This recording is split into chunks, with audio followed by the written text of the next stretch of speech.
El juez Guillermo López Long se refirió a la independencia judicial en Honduras en una visita realizada a Choluteca para desarrollar una capacitación a jueces de la localidad. Sí, efectivamente estamos el día de hoy iniciando lo que es el desarrollo de un diplomado en Derechos Económicos, Sociales y Culturales que vamos a estar desarrollando aquí con los jueces, con las juezas y los magistrados,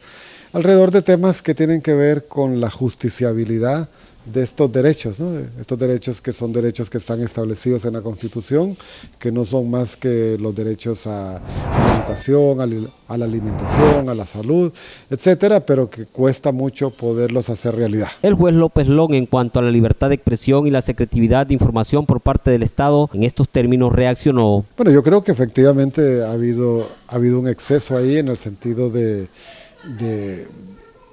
que no se han respetado algunos criterios que estableció la Comisión Interamericana de Derechos Humanos en cuanto a las medidas cautelares que se habían dictado, ¿no? La Corte le otorgó medidas cautelares al periodista Romero Elner y luego la Corte recomendó que no se ejecutara la sentencia mientras no se escuchara una opinión de la Comisión Interamericana. Entonces el Estado hizo caso omiso de eso y procedió a hacer realidad pues, el cumplimiento de una orden de captura. Creo que ahí el Estado se ha sustraído del orden internacional y de la jurisdicción del Sistema Interamericano de Derechos Humanos. No, nosotros siempre hemos abogado porque prevalezca la libertad de expresión, que no hayan disposiciones de carácter legal que limiten la libertad de expresión y la libertad de información, y con una ley de secretos oficiales como la que hay, la información no se puede conocer por un lado, y por otro lado se está guardando, se está teniendo en secretividad cuestiones tan importantes del funcionamiento de la institucionalidad del país, tanto del Poder Ejecutivo, del Poder Legislativo y también del Poder Judicial, que la ciudadanía no puede conocer esa información, y una sociedad donde no hay libertad de expresión, donde no hay libertad de información, de que yo pueda recibir información y yo pueda divulgar información, es una sociedad que no se ajusta a los estándares democráticos. Dijo López Long que el Estado debe crear una medida y mecanismo de protección hacia los jueces para que estos no corran el riesgo, incluso de perder la vida. Bueno, eso es algo que el Estado no ha sido lo suficientemente responsable en cuanto a establecer un mecanismo de protección para los jueces por situaciones que tengan que ver con el ejercicio de su cargo, ¿eh? O sea, eso es lo que se debe tutelar, lo que se debe proteger, que si yo corro un riesgo por el ejercicio de mi cargo de juez, el Estado me debe proporcionar medidas de protección, y las medidas de protección pueden ser distintas, desde vigilancia en mi vivienda, custodia,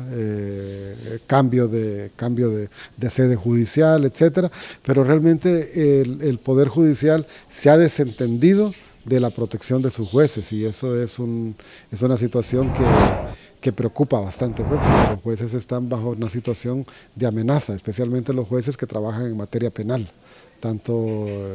en la capital como en otras ciudades del país. Como un poder judicial desorganizado, mira el juez restituido por la Corte Interamericana de Derechos Humanos luego de ser separado en 2009 por estar a favor del golpe de Estado. Un poder judicial que no está organizado en función de garantizar la independencia y la imparcialidad trae como consecuencia que esa figura simbólica de la diosa de la justicia no esté jugando el papel que le corresponde jugar, en cuanto que las decisiones judiciales se aplican independientemente de quién sean las personas que están involucradas en un determinado caso. Entonces sí, la percepción de la ciudadanía es que la ciudadanía en Honduras es como una serpiente que solo muerde a los descalzos, y eso lo hemos estado viendo reiteradamente y lo vemos en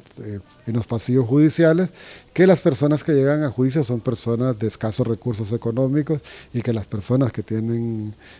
cargos públicos, que tienen posibilidades materiales, difícilmente son enjuiciadas, y si lo son, difícilmente van a ser condenadas. El hecho de no tener un poder judicial fuerte es la razón de tener que extraditar hondureños y solicitar apoyos como la CICI. Para Metro TV Noticias y la 107.5 Radio Ilusión, les informó Marcelo Castellón.